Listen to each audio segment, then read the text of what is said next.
अच्छा जी, तो कोई इसका सवाल देख लेते हैं। ये सवाल इसमें पहले पढ़ लेते हैं क्या कहना चाह रहा है ये। तो for the system shown below find the equivalent stiffness and equivalent mass. Simple सा सवाल है कि आपने इक्विवेलेंट स्टिफनेस निकालनी है और आपने इक्विवेलेंट मास निकालना है। और फिर इसका जो नेक्स्ट जो पॉइंट है वो ये है कि use X as generalise coordinate, तो एक्स को आपने इस्तेमाल करना है। अच्छा, अब पहले मेरे ख्याल से इक्विवेलेंट मास की बात कर लेते हैं। तो इक्विवेलेंट मास में ज्यादा कितने इनर्शियल एलिमेंट है यहाँ पे?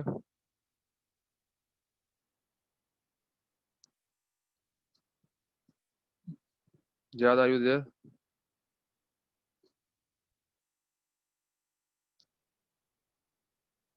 हारिस आप बता दो इफ यू आर देयर।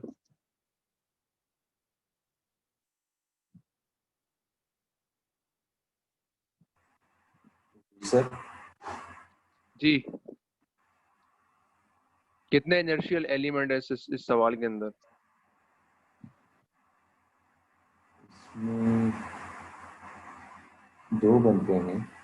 दो बनते हैं, कौन कौन सा नाम बता दो। सर एक तो सही बता रहे हो, जो बस नाम बता दो उनका। सर जिसका एक मास है, जिसका मास होता है।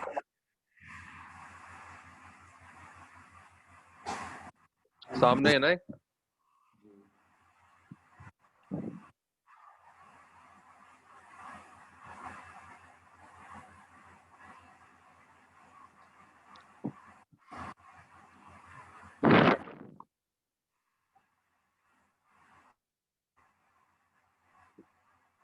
हमजा आप बता सकते हैं? सर दो इनर्शियल एलिमेंट्स है ना, एक तो ये बीच में जो सिलेंडर लगा हुआ है, दूसरा वो जो मास है सिलेंडर, वो सिलेंडर नहीं पुली लगी हुई है। Cylinder pulley, short for sorry cylinder. Pulley. Yes. जी जी। अच्छा तो भाई देखो, सिंपल सी बात है, बड़ा सिंपल सा सवाल है वैसे। ये is one of the most easiest question, क्योंकि इसमें स्प्रिंग एक है और एक मास, जो आपके इनर्शियल एलिमेंट है, they are only two inertial elements. तो एक तो आपका ये मास हो गया, और ये आपका हो गया जो पुली है, इसका जे नोट भी पता है आपको कि मास moment of inertia J note से इसको रिप्रेजेंट किया। दो ही इनर्शियल एलिमेंट है आपके। तो जो आपकी काइनेटिक एनर्जी, जब आपको सबको पता है कि जब आप एम इक्विवेलेंट या जे इक्विवेलेंट निकालने की ट्राई कर रहे होते हैं तो आप हमेशा काइनेटिक एनर्जी इस्तेमाल करते हैं। तो इसकी काइनेटिक एनर्जी क्या हो जाएगी Waji? Sir half M X square. Simple, ठीक है। और इसकी इसकी भी बता दो, चलो तुम आए हुए हो तो। व्हाट अबाउट द पुली?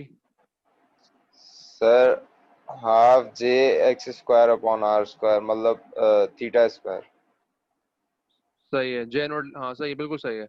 तो इसका जो इनर्शिया है, जो आप क्योंकि रोटेट कर रहे हैं ये, तो हमेशा आप ऑब्वियसली जे नोट इस्तेमाल करेंगे जब भी रोटेशन है। तो इसका जो इनर्शियल है वो हाफ जे नोट थीटा डॉट स्क्वायर हो जाएगा। और थीटा, जो इसका थीटा है, उसको आप रिप्रेजेंट कर सकते हैं इन टर्म्स ऑफ एक्स। ठीक है, क्योंकि ये जितना जितना ये जो है पुली रोटेट करेगी, उसी रिस्पेक्ट से ये मास भी डाउनवर्ड जाएगा। तो उन दोनों का फॉर्मूला क्या होगा? अगर ये, लेट सपोज, अगर ये जो आपकी पुली है ये थीटा की रिस्पेक्ट से रोटेट हो रही है, तो अब जो आपका एक्स होगा वो X is equal to R theta होगा, वो क्योंकि ये आर से कनेक्टेड है ये। ठीक है, जो ये मास कनेक्टेड है, ये रेडियस आर से कनेक्टेड है उस पुली के थ्रू। तो X is equal to R theta है। अब आपने यही काम करना होता है ना कि आपने दोनों काइनेटिक एनर्जीज निकालनी है। अब आपने कन्वर्ट करना है थीटा इनटू एक्स। तो simple X is equal to R theta है, वहां से आप थीटा कन्वर्ट करेंगे। फिर उसको जो इक्विवेलेंट सिस्टम है उसके उसके जो है वो बराबर रखेंगे, और थीटा कैंसिल आउट हो जाएगा, हाफ कैंसिल आउट हो जाएगा, तो आपके पास एम इक्विवेलेंट आ जाएगा। Now for the spring. Hamza क्या मसला आ रहा था यहाँ पे? जरा आ जाओ यहाँ पे। एक स्प्रिंग लगा हुआ है, ठीक है। तो इसका मुझे बताओ जरा, क्या बनेगी इसकी काइनेटिक एनर्जी? क्या बनेगी जो अगर मैं स्प्रिंग की निकालना चाहूँ? ओ सॉरी, काइनेटिक एनर्जी बोल रहा हूँ, पोटेंशियल एनर्जी, क्योंकि for the spring we use potential energy. ऐसा ही है? क्या बनेगी इसकी पोटेंशियल एनर्जी? फॉर्मूला मैं बता देता हूँ आपको, हाफ के एक्स स्क्वायर होता है। ठीक है ठीक है सर। जी। क्या बनेगी? के हाफ के एक्स स्क्वायर। नहीं, इस अब वो तो मैंने फॉर्मूला बता दिया ना। इसमें यहाँ पे जो के है उसकी कितनी डिस्प्लेसमेंट होगी, उसको डिस्प्लेसमेंट को इस्तेमाल करना है ना आपने। एक्स स्क्वायर, एक्स जो है जो मैंने बताया वो तो एक जनरल टर्म है ना। तो यहाँ पे क्या क्या क्या वेरिएबल है के साथ? और सर यही वाला पार्ट तो समझ नहीं आया, तो आप वही पूछ रहे हो। हाँ, तो बेसिकली मसला ये है कि तुम जो के का वेरिएबल है वो यहाँ गिवन नहीं है। यहाँ पे एम का जो वेरिएबल है एक्स वो तो गिवन है, बट फॉर द के you don't have the variable, आपके पास यहाँ वेरिएबल गिवन नहीं है। तो आपको करना ये था कि आपको यहाँ एक वेरिएबल शो करना था, उसको आप x1 बोलते हैं x2 बोलते हैं, आपकी चॉइस है। ठीक है, क्लियर हुई बात। तो यहाँ आप वेरिएबल शो करना पड़ेगा ना आपको, क्योंकि ये जो केस जो जितना जो है आपका एक्सटेंड या कंप्रेस्ड होगा वो x के बराबर नहीं होगा, क्योंकि x जो है वो अंदर वाले इनर सर्कल से कनेक्टेड है, और जो आपका k है वो आउटर पुली के जो रेडियस है उससे कनेक्टेड है। तो आपने इसका फॉर्मूला क्या लगाना है, आप लेट सपोज हम ये बोलते हैं कि ये x1 है, यहाँ पे जो k जो है जो मूव करेगा वो x1 की रिस्पेक्ट से करेगा। तो फॉर्मूला क्या बनेगा, हाफ k x1 स्क्वायर। समझ आ रही है। जी सर। अच्छा, अब हमें आंसर किस में चाहिए, आंसर किस में चाहिए हमें, हमें आंसर तो एक्स x में में। चाहिए, लेकिन हमने फॉर्मूला किस में लिखा हुआ है, x1 में लिखा हुआ है। तो you need to convert x1 into x, that's it, खत्म सवाल। You need to convert x1 into x, कैसे करेंगे वो बताओ।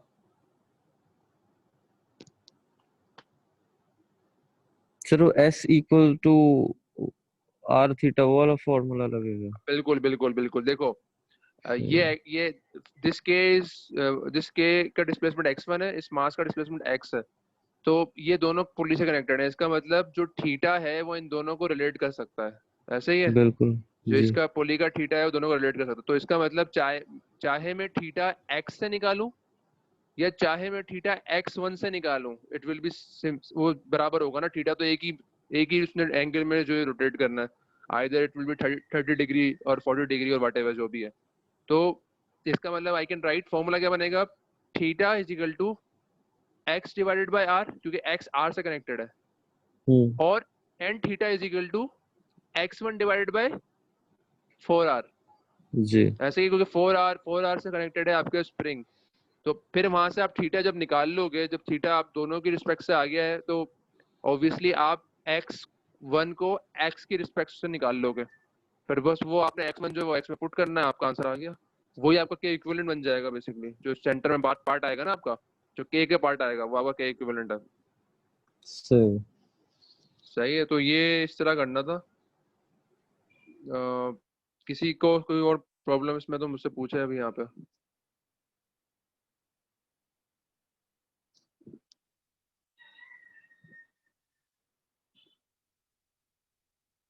जिहाद, आप सही है, क्लियर है, आर यू देयर।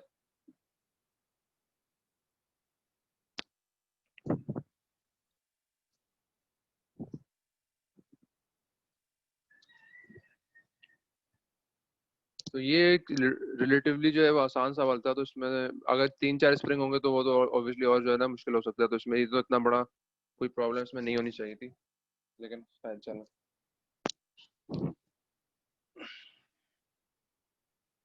ओके, चलें आगे चलते हैं।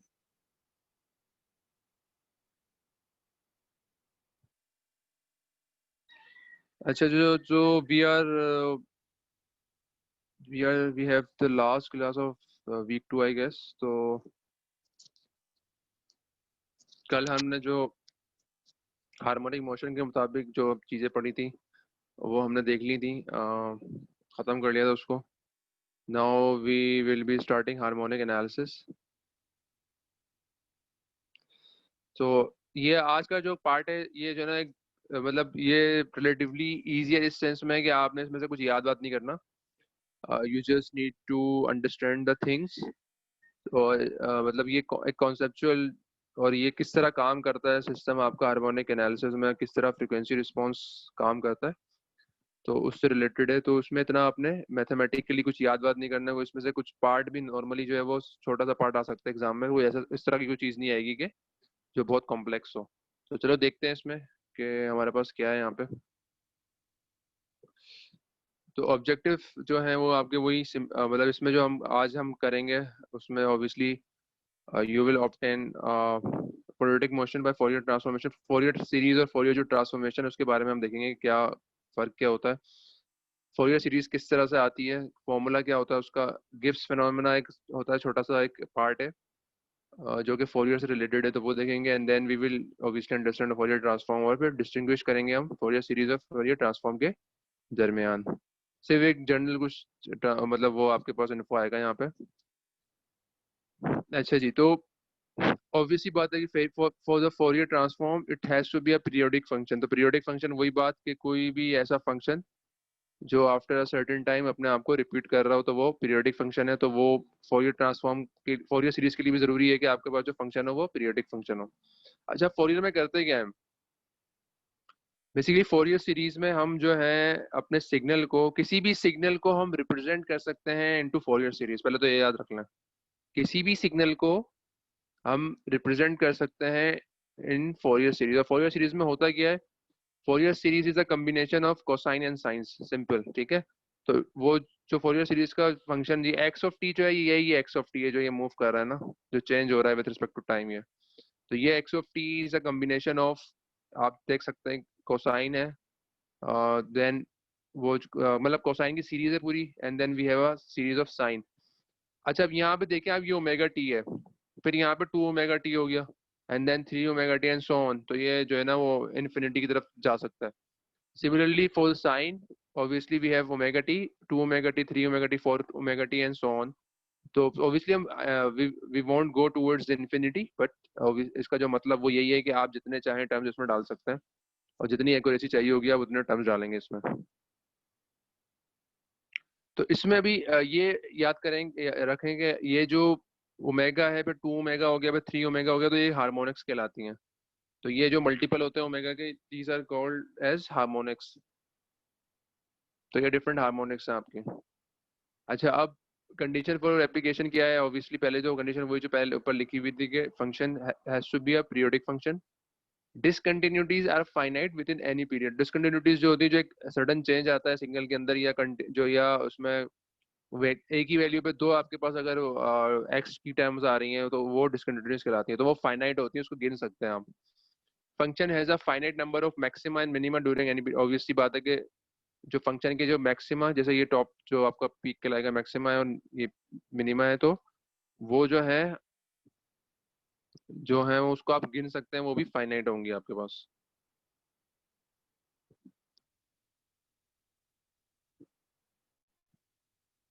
अच्छा, और लास्ट जो है वो function is absolutely integrable over any period. तो ये तो ऑब्वियसली बात है कि जो फंक्शन है वो उसको इंटीग्रेट कर सकते हो आप, ये इसकी चौथी जो है वो रिक्वायरमेंट है।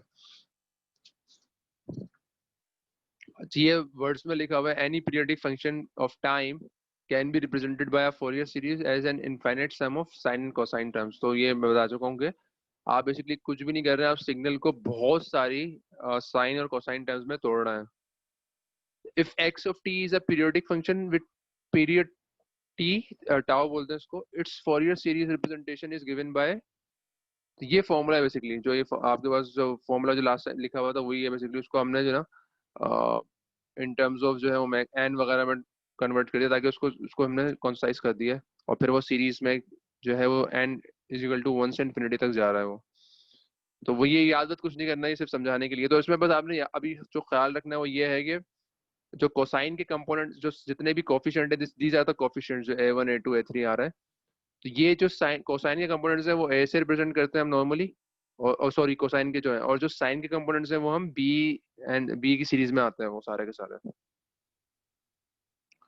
अच्छा, अब इसको जो है वो चलता कैसे है ये काम इसका ना, तो ये देख लेते हैं पहले। जैसे मैं आपको इसको कैलकुलेटर से दिखाता हूँ एक, हाँ बस टूल है। अच्छा, ये आप नजर आ रहा है सबको?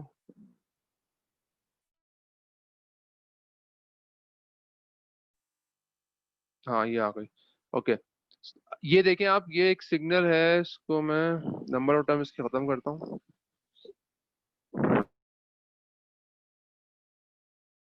आ रहा है लीनियर, फिर ये डाउनवर्ड जाता है, फिर एक लीनियर पाथ आता है, फिर डाउनवर्ड, फिर ऊपर।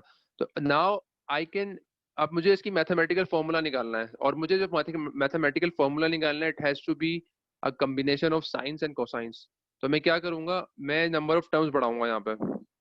देखिए, ये पहली टर्म आ गई, तो इसका मतलब पहला सिर्फ साइन का एक कंपोनेंट आ रहा है यहाँ पे, जो ये आपके पास फिगर में आ रहा था।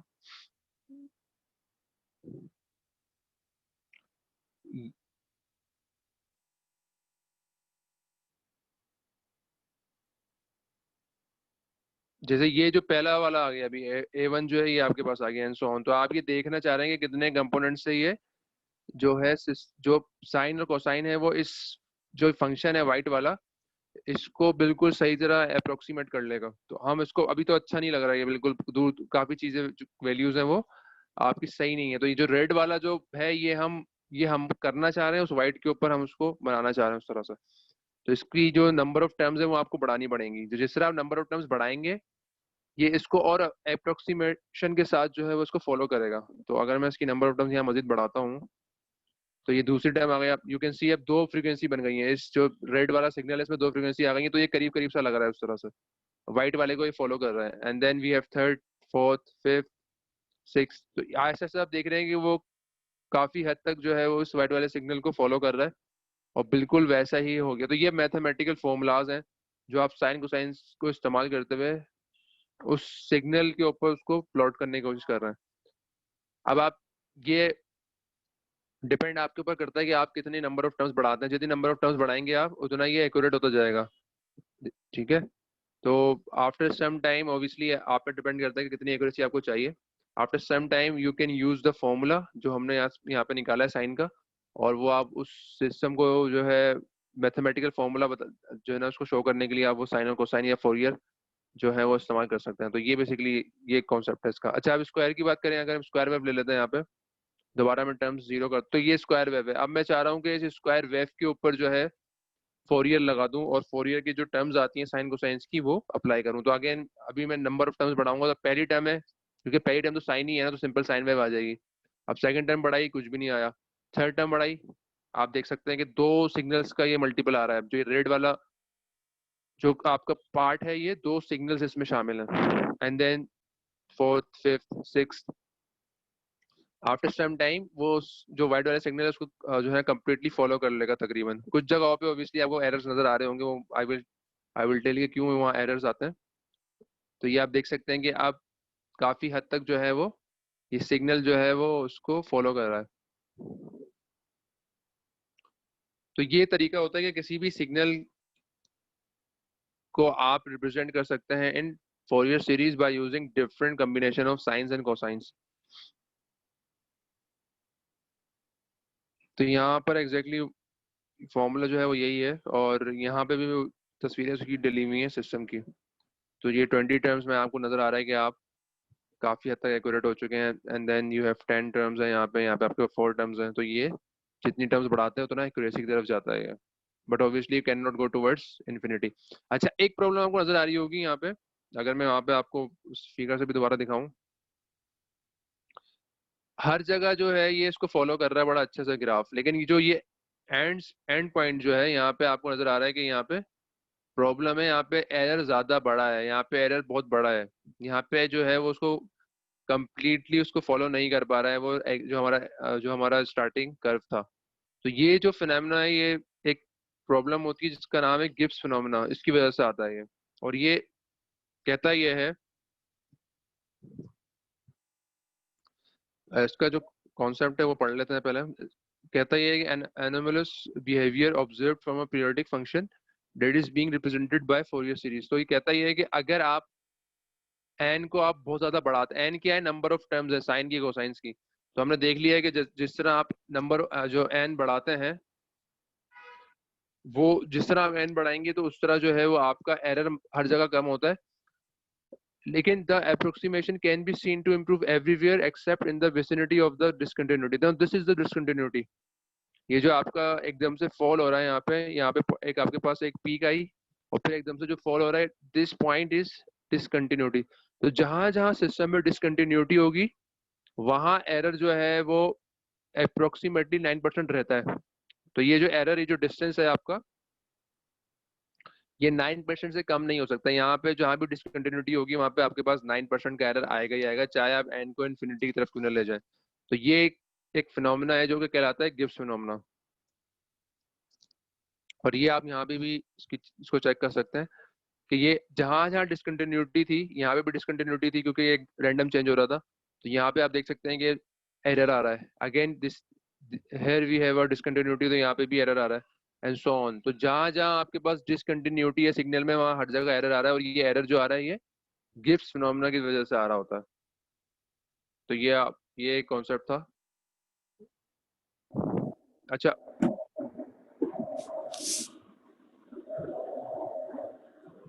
दानिया कुछ कहना चाह रहे हैं आप?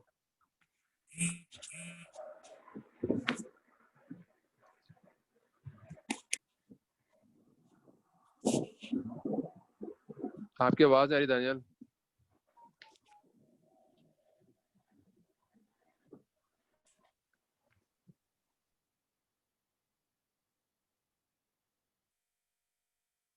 अच्छा, चलें, लेट्स मूव फॉरवर्ड।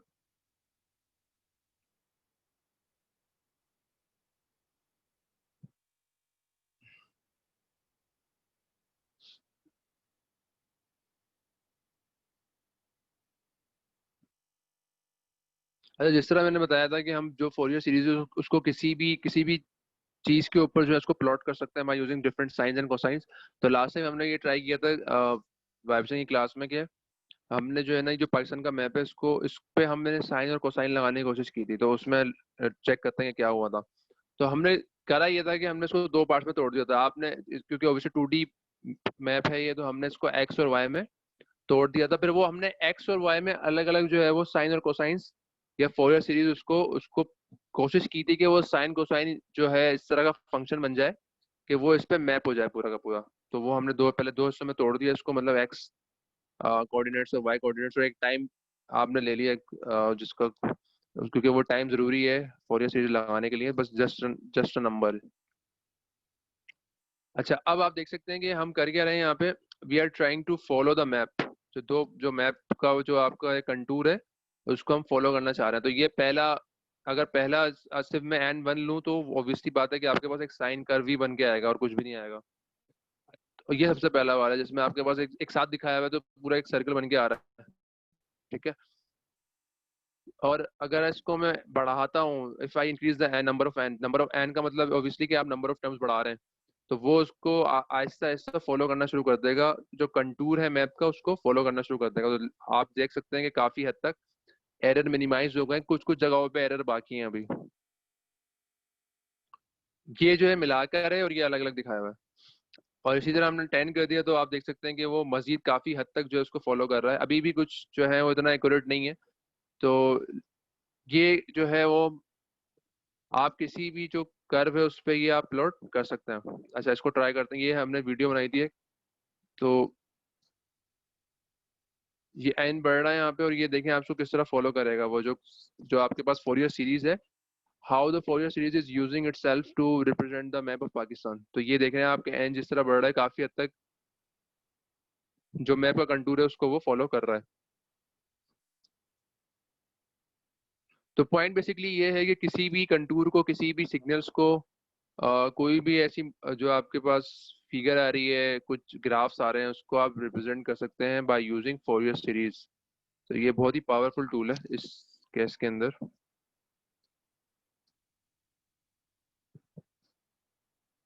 ये और ये आखिरी वाला जो N100 पे दिखाया हुआ है, तो N100 पे आप देख सकते हैं कि there is no error actually. आप जो है ना बड़े आराम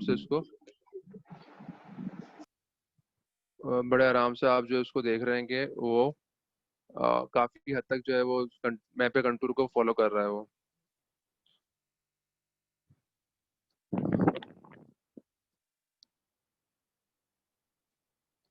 अच्छा, यहाँ पे उन्होंने ये बताया हुआ है बेसिकली कि जो मैंने बताया था कि जो आप ओमेगा को मल्टीप्लाई करवाते हैं तो ऑब्वियसली वो हार्मोनिक्स कहलाती हैं। तो पहली जो जब सबसे पहली फ्रीक्वेंसी आपकी होती है वो फंडामेंटल फ्रीक्वेंसी कहलाती है, जो रेड वन यहाँ पे दिखाई हुई है।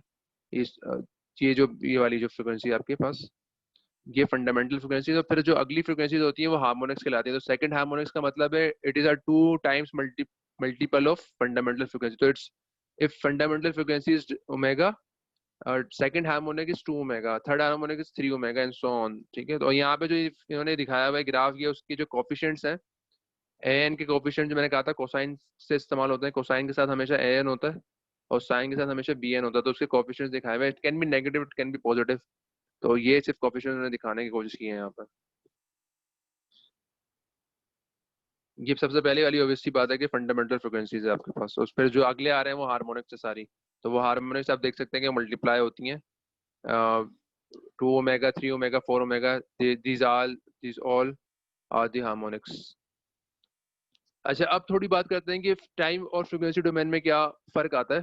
तो ये आप देख सकते हैं कि ये एक कर्व है, और उसमें आप अगर मैं लिखना चाहूंगा इसको तो मैं A which is the amplitude sine omega T, और फिर ये फाई नॉट आ रहा है। अब यहाँ पे एक सवाल बनता है, किससे करें सवाल? Samad, are you there?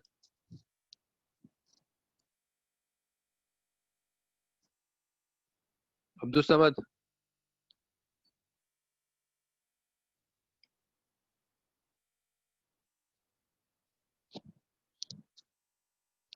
Xavi, are you there?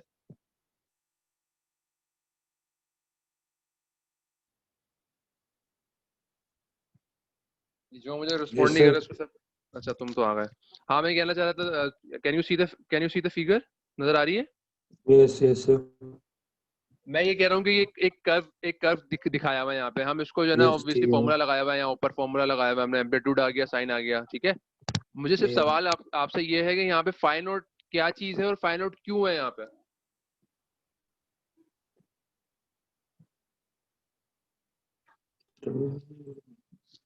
क्या वो तुम सर जाग रहे हो, ये सो रहे हो? नहीं सर, जाग रहा हूँ सर. ओके, ओके, जी जी। रात कर रहे थे सर. फाइन और डिस्ट्रेस लगा हुआ है सर, क्योंकि क्या कहते हैं हमारे पास ये फाई नोट है क्या? नहीं फाई नोट पता का आइडिया है? फाई नोट का आइडिया है, भूल रहे हो?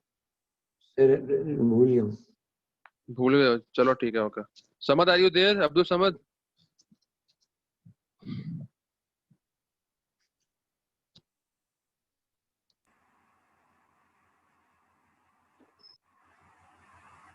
हारिस, आप कुछ कहना चाह रहे हैं? सर ये फेस होगा.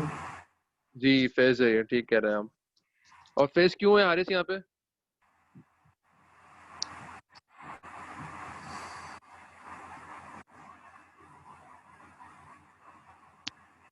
हमजा फर्रुख, आप बता सकते हैं?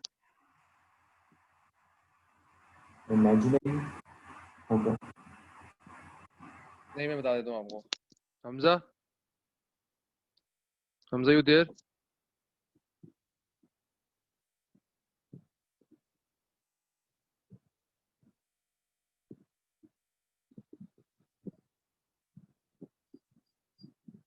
हाँ, तो ये बताएं मुझे, फाई नोट क्यों आ रहा है इसमें?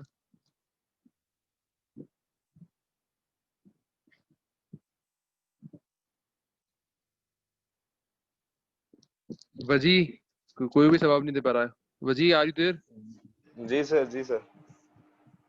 हाँ, सर बताओ, आइडिया है फेज क्यों आ रहा है यहाँ पे? इतना याद पड़ रहा है सर कि नेगेटिव को पॉजिटिव करने के लिए हम करते हैं, ये ऐड कर देता हूँ. नहीं, तुम सर थोड़ा कंफ्यूज हो रहे हो। देखो देखो, अब तो मैं रिपीट कर, सब सब सुन लेंगे जरा गौर से ना। पहले जी मुझे सर. बताओ, क्या ये प्योर साइन है? Is it a pure sign? Just just answer me. Pure sign का मतलब क्या, पता है क्या है? प्योर साइन का मतलब ये है कि जो साइन में क्या होता है, साइन साइन साइन जीरो पे क्या होता है?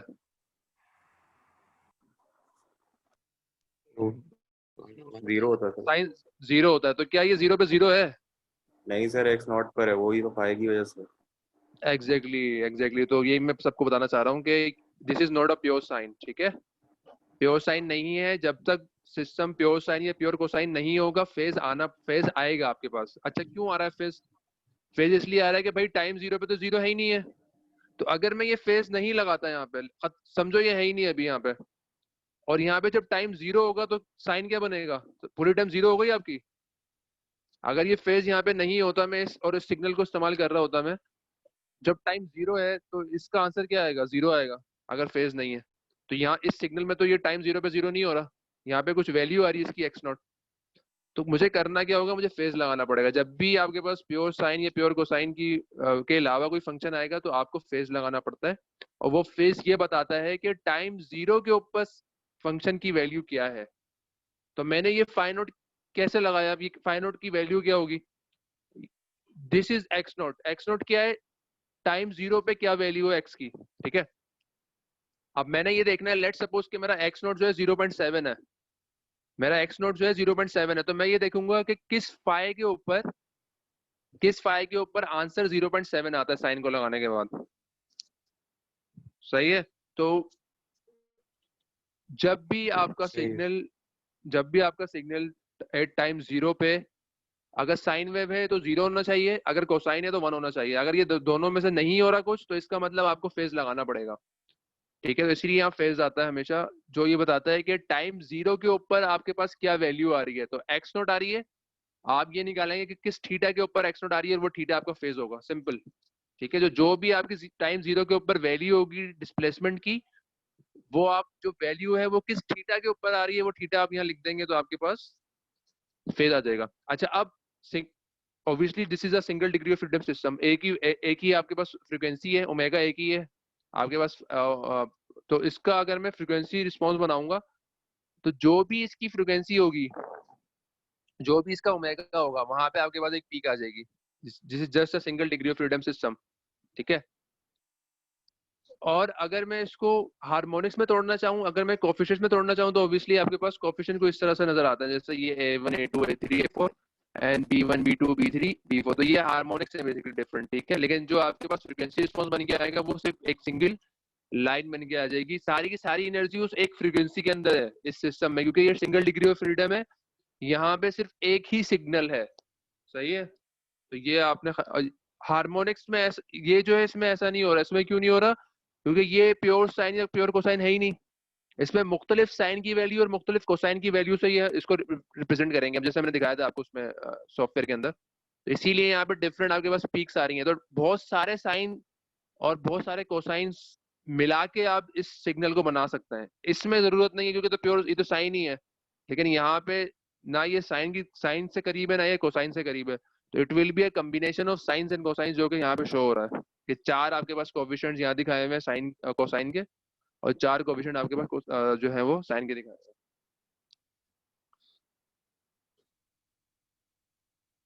अच्छा, इसमें जो एक बात और ख्याल रखना है आपने, सिर्फ मैं खत्म कर रहा हूँ, फिर आप ये खत्म होने वाला है तो उसके बाद फौरन से ज्वाइन कीजिएगा। Initial condition are lost in frequency domain, often considered unnecessary in many practical applications. जो इनिशियल कंडीशन थी कि टाइम 0 पर x नोट था, अगर ये नहीं भी होता फिर भी पीक यहीं पे आती। फ्रीक्वेंसी सिर्फ डिपेंड करती है ओमेगा के ऊपर, फाई नोट पर डिपेंड नहीं करती, बस ये याद रखना है। जो फ्रीक्वेंसी की पीक आ रही है, it depends on the omega itself,